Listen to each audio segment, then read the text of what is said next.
Willkommen, bienvenue, and welcome.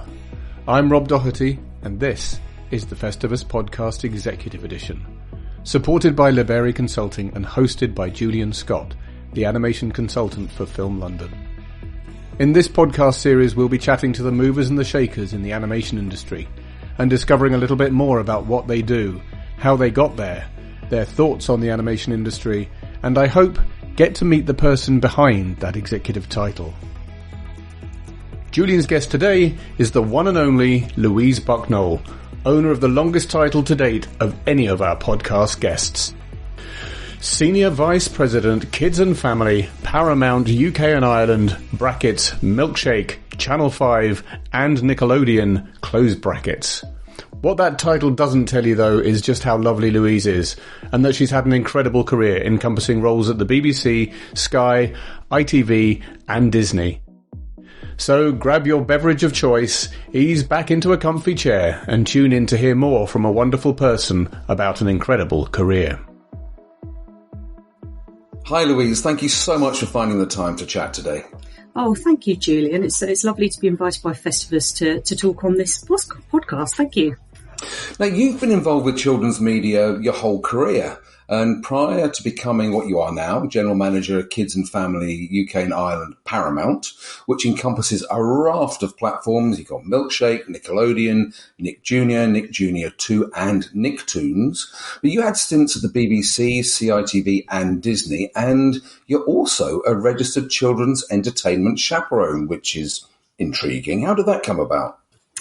Well, I've been working with the kids audience for all of my content and media career, and I love working with kids. They're the best audience. They're so honest. They tell you exactly how they feel about your content. And actually, the chaperoning came from a volunteer post from my daughter's club, ballet club, and so I thought, well, I do all this training internally. I head up the training for sort of children's protection and safeguarding of kids, of how we film with kids to make sure that content is really safe. And so I trained as a chaperone with the local council, and they gave me a badge and everything. And then I obviously was looking after sort of groups of kids for an entertainment show, actually, which was a ballet show.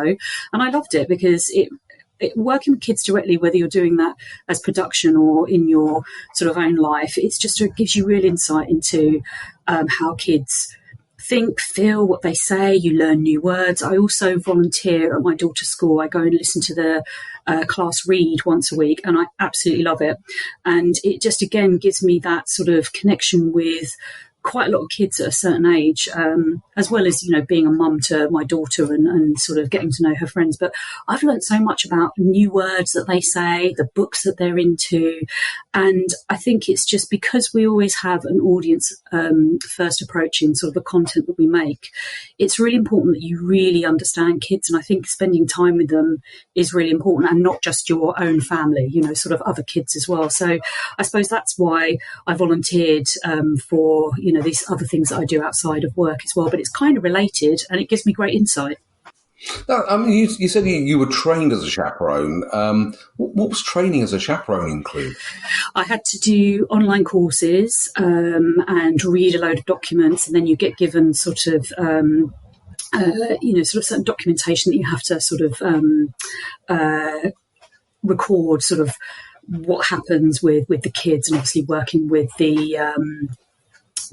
whatever entity that you're using. In this case, it was, sort of a ballet sort of club, academy. But there's different levels. Then obviously I wasn't like I couldn't go and do sort of chaperoning for like a feature film because I can't tutor. So there are different levels, but it's a really interesting thing to do, I think, if you work in kids television, as whether it's something you do paid. Obviously this was unpaid, but there are different levels of sort of what you can sort of get involved in.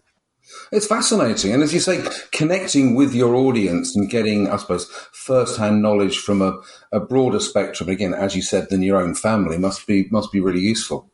Oh, completely. And I think we do that every day in the work that we do. Obviously, as a broadcaster and commissioner, we have a lot of audience insight, and that's absolutely valuable, whether that is quantitative or qualitative research from overnights or whether we do sort of research projects, understanding the audience and trends, and sort of how kids consume the content that they're into, or even how they think about certain, types of content, is absolutely essential to anything that we do in order for us to provide content that fits that generation, because the different generations have different, sort of wants and feels and focuses, and also the sort of trends will happen as well. So you have to understand those as well. No, for sure. I suppose it's a bit, not a minefield. That's not really what I mean, but it must, as you said, ever shifting sands. It is, and I think that we work with such experienced people that's that we have a sort of head of audience insight at Kids and Family at Paramount, but that's not just in the UK, that's globally across sort of all of our territory. So we use a lot of insight. We also keep up with, like everyone else, we'll look at sort of media that we consume and sort of observe sort of themes that kids might be into, and sort of trends and different books. And there's always, different books that come out, or writers, or it could just be, a particular game. So I think when you're working in kids media, you've got to be aware of that as well, I think, to ensure that you're always sort of really focusing audience first, always think about them first. What is it that they want to sort of have as their entertainment? So that's really important. No, sure. And I mean, talking about, understanding what young people want in terms of entertainment, let's go back to, a slightly younger Louise Bucknole. What were the shows that you loved when you were growing up? Well, I sort of grew up, 70s and 80s as a child. And I think, we were very much at that time the content that you watched was on 3 or 4 channels at a certain time. There was no telly before school, very little, so it was always tea time, or it was family viewing at the weekend. So as a really young kid, I loved things like the Wombles, the original Paddington. I absolutely loved Paddington, so I was so delighted when we had the Adventures of Paddington for Nick Jr. The Smurfs, things like Trapdoor, Watership Down, I love that film. Wurzel Gummidge, Swap Shop, Mr. Ben, Bagpuss, I absolutely adored. And, that sort of like style of animation, very big influence later. But then sort of older shows, things like Scooby-Doo, Emu's World. Emu's World I love that. And then later when I worked for CITV and we did the sort of 20th birthday bash, I got to look after grot bags, and it was like kind of a really strange, situation. Rent-A-Ghost I loved, Tiswas, Supergram, Metal Mickey, but then things like Knight Rider and Wonder Woman and the A-Team. And then the other thing I really loved was when you got home from school, watching sort of that sort of tea time, a little bit older after the kids' content. So things like, sort of game shows or blockbusters or catchphrase or bullseye, sort of all those sort of game shows where you could sort of play along at home. And then I think there were sort of older dramas for sort of kids back sort of like then, things like Press Gang and Black Beauty and Ballet Shoes and Grange Hill. So that was sort of my era of content. So a real range. And I think the thing that I also used to love is, obviously, I loved watching cartoons. And I think, sort of watched a lot of Disney films, so things like The Aristocrats and Winnie the Pooh and Robin Hood and Muppets. But then I think there was a time when I sort of saw certain genres of animation. I was like, wow, I remember seeing the Sledgehammer Peter Gabriel video for the first time and going, wow, I've never seen anything like that before. So I think the styles of show were a big influence as well for sort of later work. And sort of, obviously things change and animation sort of develops. But I think all of those shows that you really connect with as a kid stay with you. And that's the beauty of kids television. Everybody can tell you the shows that they loved as a kid and they stay with you. But I don't think that's necessarily the same with older content. I think people have like shows and franchises that they absolutely love. But you'll always remember your sort of kids shows that you really influenced you as a child. You mentioned a couple of, I suppose, iconic shows there. I mean, Bagpuss is the one that I think pings out most, because I remember that from, I'm older than you, but I remember that from my quite a bit older than you, but I remember that from my younger days too. And, as you describe yourself as a content strategist and an executive producer. And, as a network, Milkshake's, really, really held its own against the more traditional preschool platforms like CBeebies and the might of the streamers. So do you think your personal taste and your sort of memory of legacy IP like Bagpuss has helped you in the decision-making as a commissioner?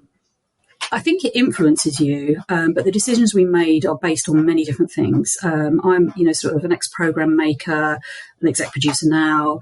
I was a scheduler. I was in a content team and an on-air team. So I think it's, very much about how do you reach and connect with the audience? Really important. And I think you look at the popular books, the latest trends, things that kids are consuming and like.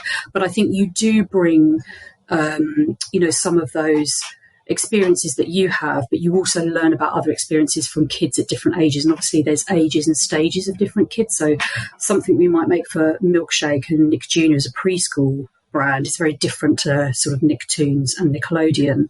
And our brands have very different personalities, and I think that's the same for a lot of platforms and broadcasters that have a sort of an overarching brand.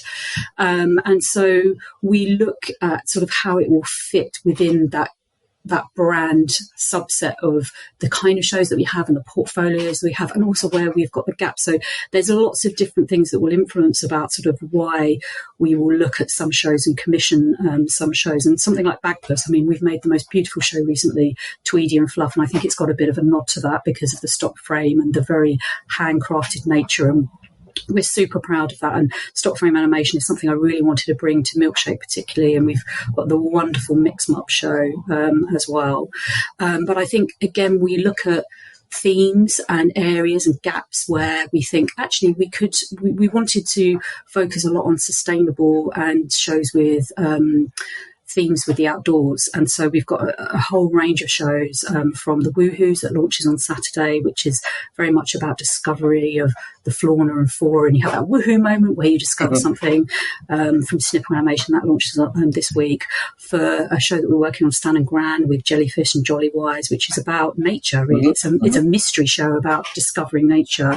And then a Niche Wild's Outdoor Adventure, where it's a challenge show where kids are doing challenges based around sort of things to do with the outdoors. So, that's just one sort of area, but storytelling is key to everything that we do, connection with the stories that need to be told, and also kids understand and feel that they're representative are really important as well. So I think what you've loved as a sort of child, going back to your question, it does come into a little bit because that's why I'm in the kids genre. But I think as a commissioner in our commissioning team and all of our sort of channel team, we look at so many different things of why we would commission a show, of why it would fit within our brand, why it's something that we feel we should bring to the audience, and what is its hook that's going to really captivate the audience. That's so important as well.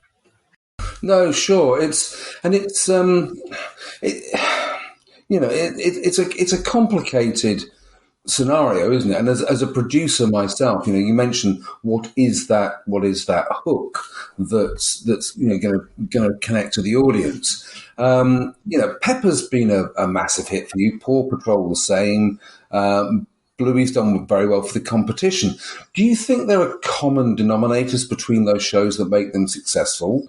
And just listening to you just now about talking about connecting to the audience and understanding the audience, do you think it's possible to apply the DNA of Paw Patrol and Pepper and Bluey to develop another surefire hit? Yes, I think to some degree, yes. I mean, I think what those shows, so Pepper and Paw Patrol, come back to a couple of things. They represent a kid's point of view, and that's really important for content, particularly for a preschool audience where the kids are sort of starting to understand the world around them. So we very much focused around the Early Years Foundation for preschool content, which is, a framework of before curriculum. And it's really important to sort of think about the things that kids are learning about at that age. And that's why you connect. So representation of family, obviously for Pepper, is key. It's the same for Bluey. You see yourself and your family dynamic and your friendships and how you might react to situations. And you learn some of those cues from that kind of content as well. There's always universal themes that are through the shows. How you're represented on screen. Comedy and making kids laugh is a universal theme. You make kids laugh, they're going to love it. It's all that thing, isn't it? Of if you have that emotional connection, and it's the way you make people feel that they will remember, then they will love your content, love your character, and you become a fan. And I think we're developing a new show, Tim Rex in Space, and that, again, it's a comedy show. It's based around a family, but it's just slightly unique and different. It has that originality that it is a family of dinosaurs in space, which has never been done before. And, sort of that's where the uniqueness and the originality comes from. But I think sort of to have a DNA, there are elements of shows that you can adopt that is there a blueprint? No, I don't think so, because I think you could make the most brilliant and beautiful show you've ever made, and it might not connect with the audience, particularly for that time. And I think, sort of that secret sauce that are in some of these really big hits, it's to do with their originality. It's to do with sort of what is that sort of one thing that connects the audience and makes them laugh. And I think every show that you make, is it ever going to be a surefire hit? Possibly. Depends how much marketing you put into it as well. There's so many different factors now of how you can reach kids and appeal for their time, because that's a lot what we're doing across all these platforms is, you're competing for kids' time because they have got so much choice and so many different things that are sort of coming into their world, as well as school, nursery, their family, their games, their play. And so it's how you sort of connect and stand out in that world. And I think that's where you will get success. Yeah, no, it's really interesting because originality is a hard thing to define, isn't it? And, again, speaking as a producer, one quite often hears commissioners talking about, we're looking for unique ideas, original ideas. And I suppose you can't ever define what an original idea is, can you? Not really, and I think it's sometimes it's keeping it simple. What is that? Whenever we're commissioning a show, I always ask at the point of pitch, what's this hook? What is the one line that you would write about this show that defines it? Because if you can't explain that in a very simple sentence to me, then kids will never understand your show. And that is the same for whether it is a story-led series like something like Paddington, a comedy like SpongeBob, or if it's a factual show or a game show. You've got to understand what the purpose of the show is. That's really important. What's the purpose? What am I going to get out of watching this? What's in it for me? And why am I going to be entertained? Or am I going to learn something from it? Obviously, there's different genres of factual entertainment, a drama, etc. But being really precise about sort of the simplicity of, is it broad enough? Does it make a connection? Is it funny? And what makes it different to other shows? It doesn't have to have a long list of sort of originality, but it needs to have its place.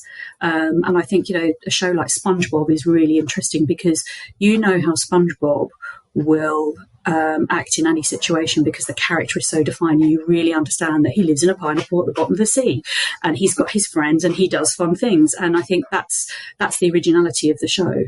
So it is interesting. It's interesting when people are developing shows. And I think it's just to kind of really try and pinpoint what it is about your show that you're making that makes it a little bit different, sort of uniqueness.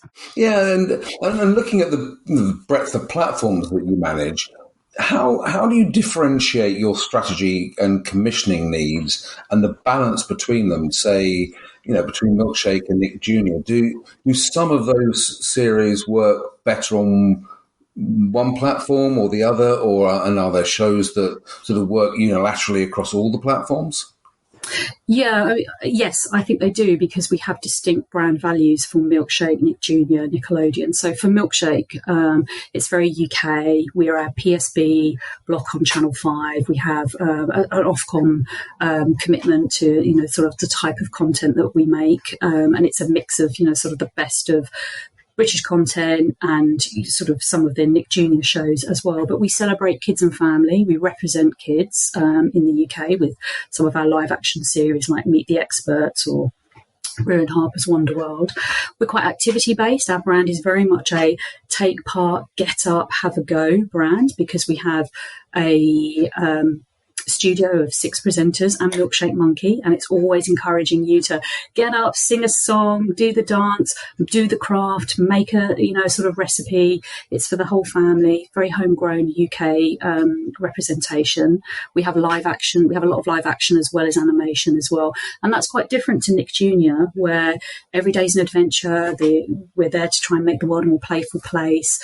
Very focused on storytelling. We have big franchise brands like Paw Patrol, Dora, and it has a global feel. Some of those shows completely fit in with the Milkshake brand as well, like Paw Patrol. It's exciting, it's adventure, it's teamwork, it's achievement, and they're all values that we have for Milkshake. But some shows that we commission for Milkshake won't necessarily sit on Nick Jr., because also the age ranges are a little bit of a different skew as well. So Milkshake is much younger, 2 to 5 core, and Nick Jr. is 4 to 7 core with a sort of bridge, because of things we have Nicktoons and Nickelodeon as well. So we look at the age ranges as well, and that then I think sort of also helps you understand the kind of comedy and the type of content that you can have, because of the understanding of kids at the different ages. Sort of comedy can be a lot more sophisticated for a 6 and 7 year old than it can be for a sort of 3 and 4 year old. So again, that is how we look at sort of the content for the different platforms as well. And we have very defined, sort of brand values for Nickelodeon as well. So I think that helps us with how we look at content and what makes a Milkshake show, a Nick show, a Nick Jr. show. But there are elements across all of our brands where it's, sort of broad, emotional, relatable, funny, the essence of being a kid's world, but bigger and better and representative of and relatable to a kid's world as well. So there are sort of similarities, but we do have sort of nuances that we know will fit better on Milkshake and the linear platform, as opposed to sort of Nick Jr. content that sits on lots of different platforms as well. And you obviously you've got, as you said, you've got very defined sort of brands and sort of audiences for your different platforms. And looking at the older audience, the Nickelodeon viewers, it's a completely understood fact now that many of them have migrated to YouTube and Roblox. Do you see Nickelodeon or any of your other platforms having an increased presence on YouTube and following CBBC in the world of Roblox? And I suppose my secondary question is, do you think there's a need to try and head that migration off of the past somehow? Can you head that migration off? Do you think it's possible to stem the flood? And I suppose, do you need to stem the flood? Yeah, it's a really interesting question. As we all know, there's a trend of linear decline, and we've seen that on our platforms. But what we have is an ecosystem. We're very lucky at Paramount because we have linear platforms from Channel 5, from Milkshake, our 4-channel brands, Nicktoons, Nick Jr. Nick Jr. And then we also have Paramount Plus, which is an SVOD service, our affiliate platforms with Sky and Virgin, and also fast channels with Pluto, and fast channels that will be, going into sort of the 5 platform in the future. And I think sort of we know that kids want to consume content wherever they are. And so we're lucky because we're able to sort of uniquely place and optimize that content on all of the different platforms. So YouTube included. So we have a very, very strong YouTube platform for Nickelodeon and a growing one for Milkshake. And we know that YouTube is the number 1 platform for kids. And of course we are placed there, but we are also a pay brand for Nickelodeon. So, sort of we have certain ways that we have to place our content. But we've seen for sort of linear, we've for Nickelodeon, we've been the number one pay network for 9 years. And whilst we've seen declines in linear, it still means that we're reaching certain audiences in a really, sort of connective way. We've seen Nick Jr. 2 has grown over 30% this year. On linear, and Milkshake is pretty flat year on year. Channel 5, it's grown.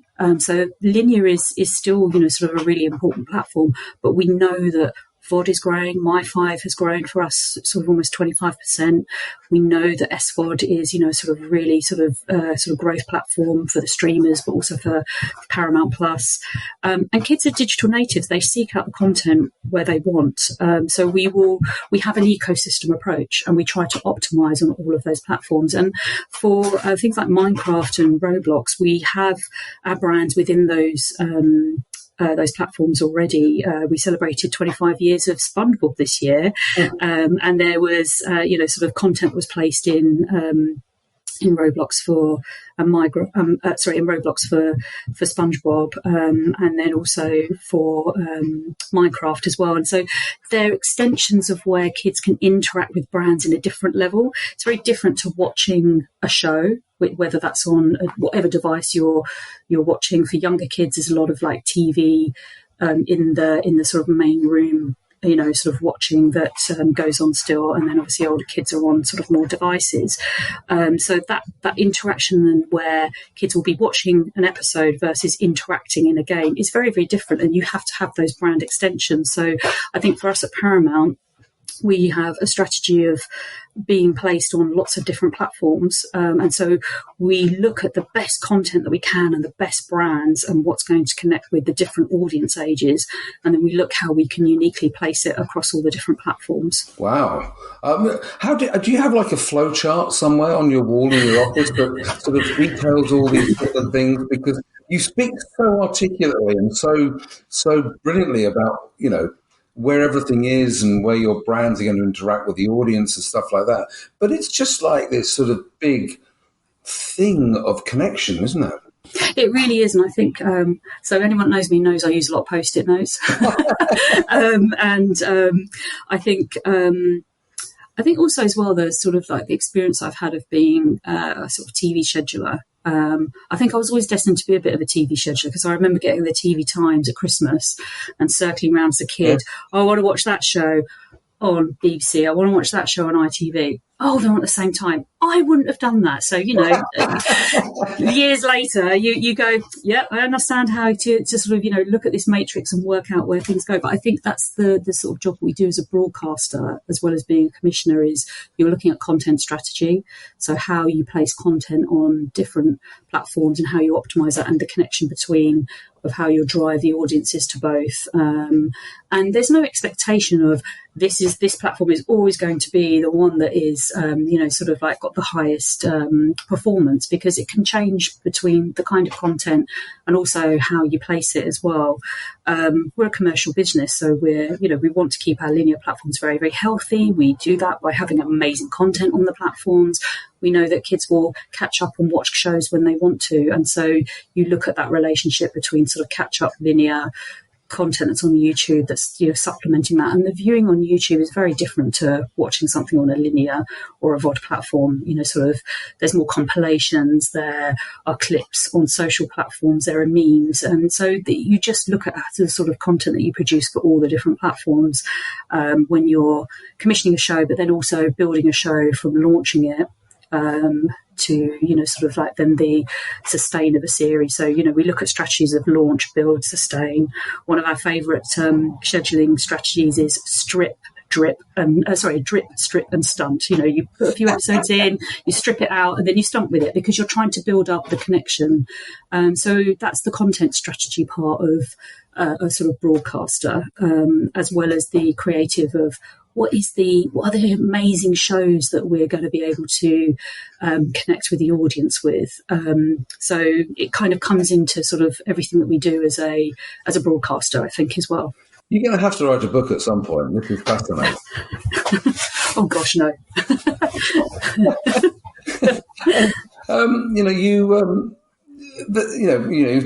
You talk about Paramount and Nickelodeon and Viacom, and there's been a lot of consolidation and mergers and reduction in investment in shows in the last 12 months. And you mentioned this earlier, Tim Rex in Space, which is your first global co-production, which is a co-production between Nickelodeon and Milkshake, created and produced by Mint Copenhagen. Is that a model for you going forward? Do you think that's where the kids media industry is heading? I think it's a very interesting question, because Tim Rex in Space is a brilliant example of how a co-pro can work really, really well between Milkshake, Nick Jr., globally as well. And I think it's definitely one model that we will look at. We're very agile, we're very flexible about the models that we're working with, because we will look at co-pros. We have a brilliant co-pro for Pip and Posy with Sky Kids. We look at partnerships with, sort of big studios like Hasbro, Mattel. For example, with Pepper, it's been a long-standing series in partnership with Hasbro, and I think originals and acquisitions both have a place, and how you fund the content is it depending sort of what deal you do and who you're going to share that content with. We have series that we commission for Milkshake that have very complicated agreements, because we have shared content with S4C or RTE or Sky Kids or Kika in Germany for a show like Odo. And I think what we look at is we always look at the content first to see sort of whether we feel it's a show that's going to fit on our platforms and it fits our brands. But then we have to be realistic of, yes, how is content going to get paid for? And that often is partnerships and co-productions. And I think there's a definite trend towards that for the future, because we've all got to make money work harder, because there is less investment. We've gone through a very difficult economic climate over the last 4 years.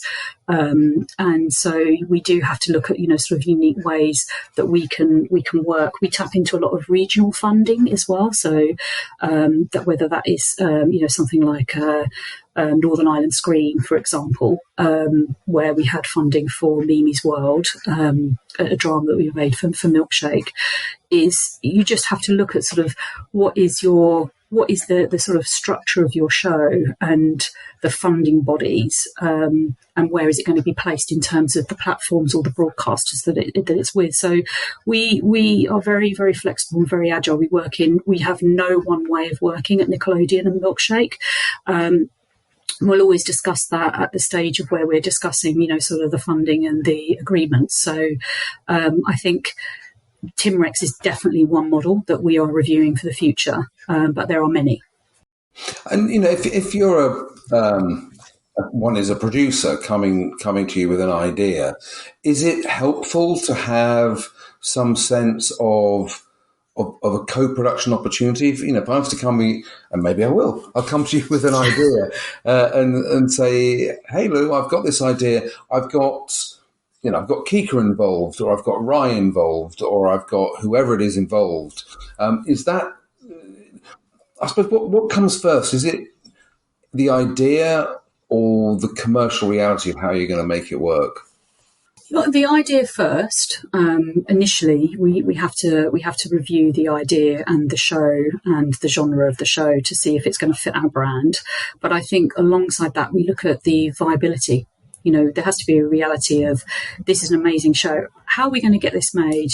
Because the budget is X, so we need to make sure we can pay for that. And are there other partners involved that then sort of make the sort of budgets work harder? And also we do share rights, and we do look at sort of how there is windowing and holdbacks and sharing across different platforms, because we know that for shows that are on many different platforms, sometimes there's kids will watch it on all the different platforms because they'll watch it on the platform that they want to watch it on. So you can have shared content across different platforms, whether that's sort of like a pay or a free-to-air service, or an SVOD or YouTube. So I think there's a bit of both of, the idea's got to be right first, and the content's got to be something that we think is going to work for the audience.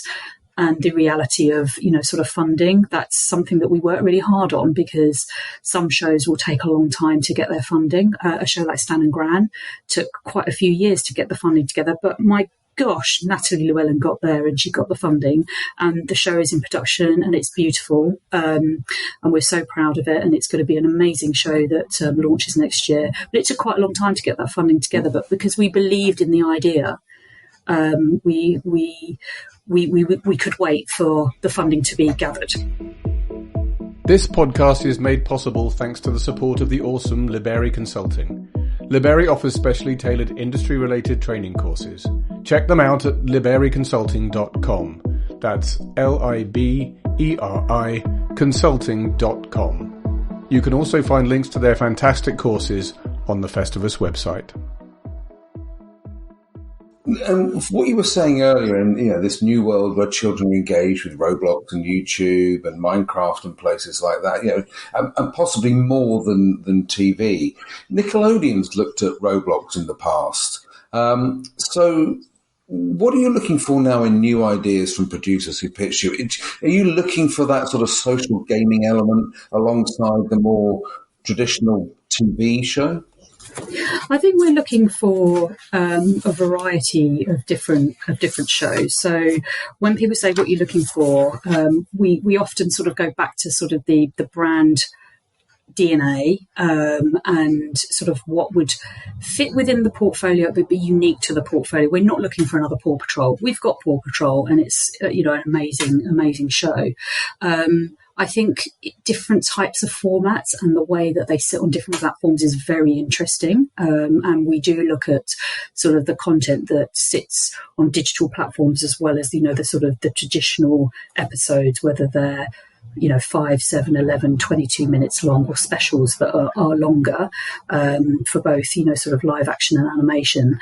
But the show itself needs to meet sort of our brand. It needs to fit in with the brand, and often we try not to be too prescriptive, because that's where originality comes from. We're not going to say we need a show that has X, X and X, because it might mean that actually the idea that you have or the story that you want to tell might not fit in necessarily with that. So we try to be broader with themes. Like we put a call out for sort of sustainable shows. We've put a call out for slapstick comedy for Milkshake, but we're not going to sort of go any deeper about what that looks like, because it means that the idea can be quite broad.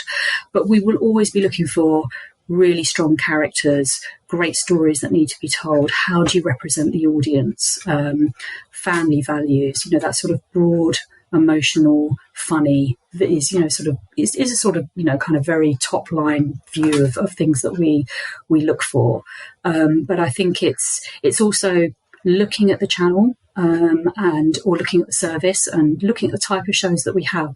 For an animation for Nickelodeon, what's going to fit with SpongeBob and Turtles? What is going to fit with Paw Patrol and Dora for Nick Jr.? And what's going to fit with things like Thomas and Pip and Posy and Milo? And some of our live action formats that we have, because we look at animation and live action for Milkshake. So there's no particular genre or platform that we're looking for. We don't necessarily commission for platform. We look at the IP first, and then how we can optimize that on the platform.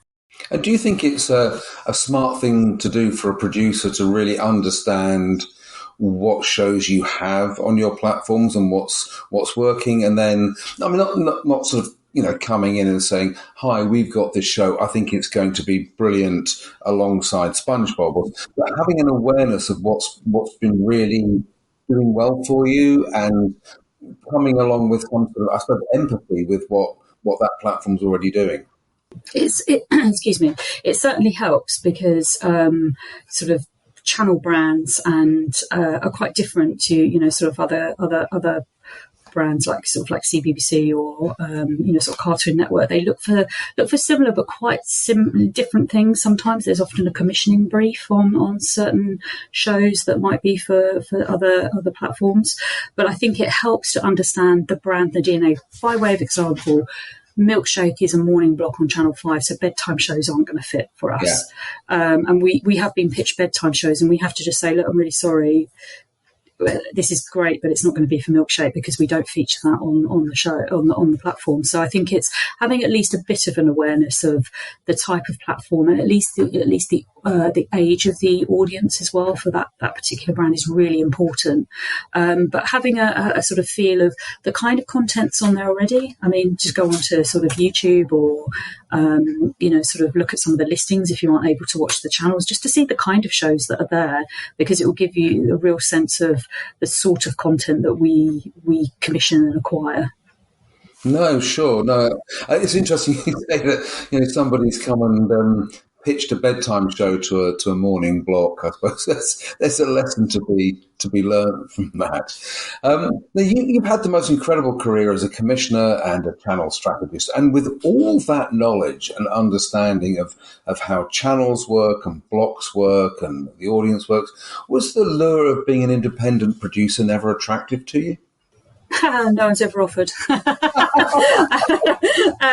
I think, of course, because we're lucky in the jobs that we have, is we get to exec produce shows, and you've sort of like been a producer on shows before. But I think I've always loved the broadcasting and then later the commissioning side.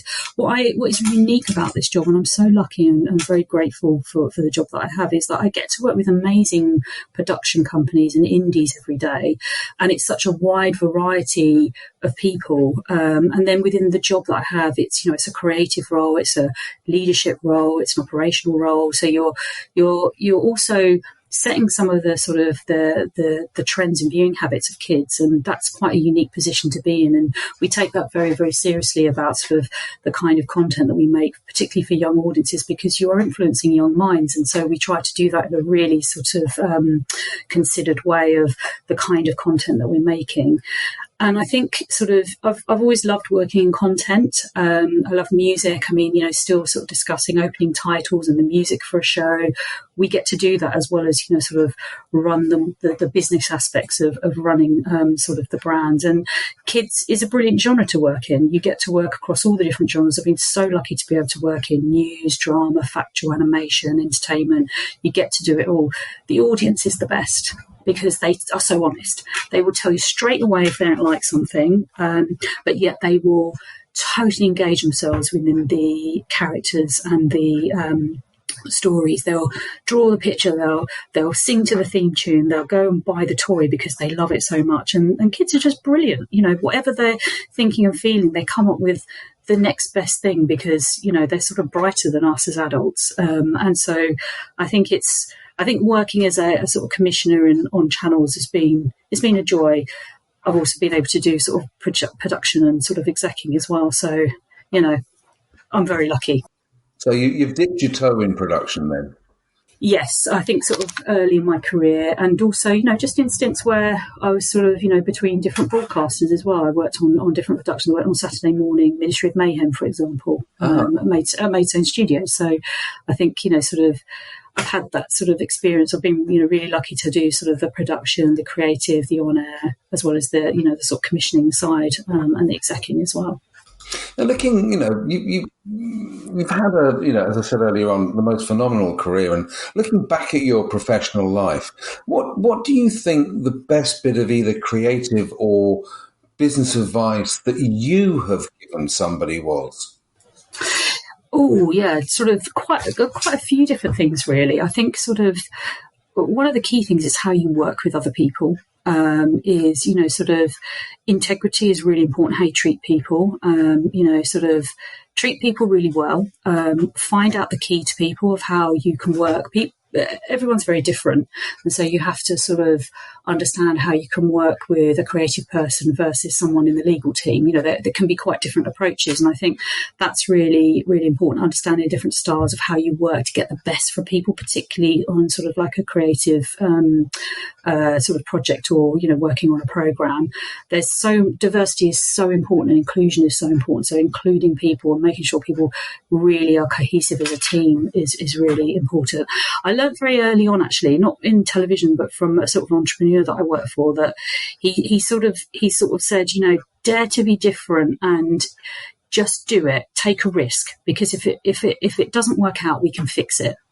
And I think, that's a sort of a good bit of advice, I think, of, sometimes you've got to fail and things don't go right, and things, can be, sort of go horribly wrong, but you learn from that and you learn from your mistakes. And I think that's something, I think, particularly for creative people, you've really got to take the risk. You've got to try. If you've got an original idea, just try it, just do it, because if it's not quite right, you can change it or you can amend it. And I think that's something that's really, really important. But I think, I think just how you work in teams and how you get people together when things go wrong, celebrate them when they go right. Everyone's got a role to play, and have that sort of honesty and integrity with people that you work with. I think that's always been, sort of some of the best advice that I've been given, and also, sort of try to sort of adopt in the way that I work. Playing down a crisis, you've got to try and stay calm.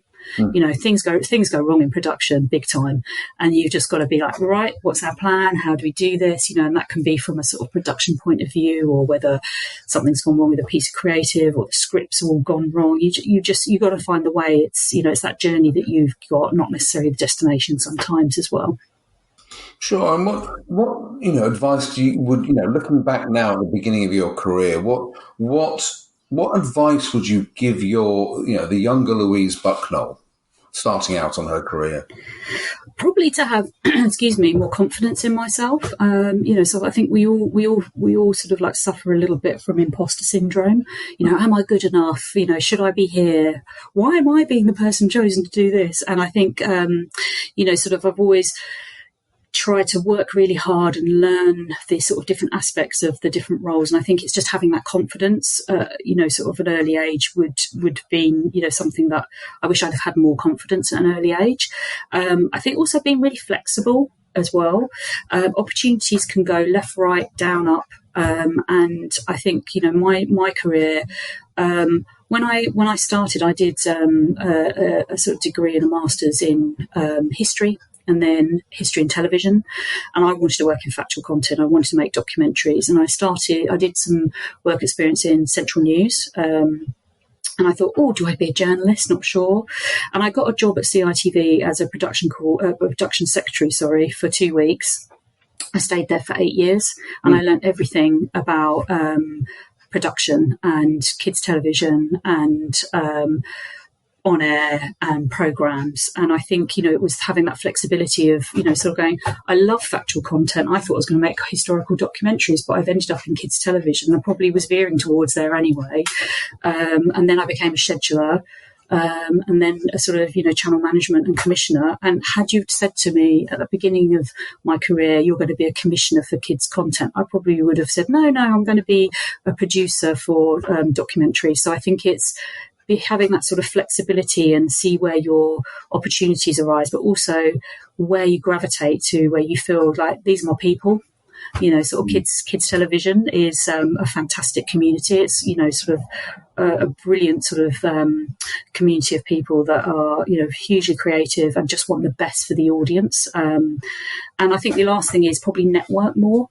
I think, there's more opportunities to do that in different ways now than there probably was the sort of 25 years ago. But I think, having a network of people that you connect with is really important for sort of all aspects of work. And that's, something that I would really encourage people to do, make connections with people. It's interesting. Adrian Wooden, who's the chief exec of Film London, he quite often does sort of presentations to students and new entrants into the industry.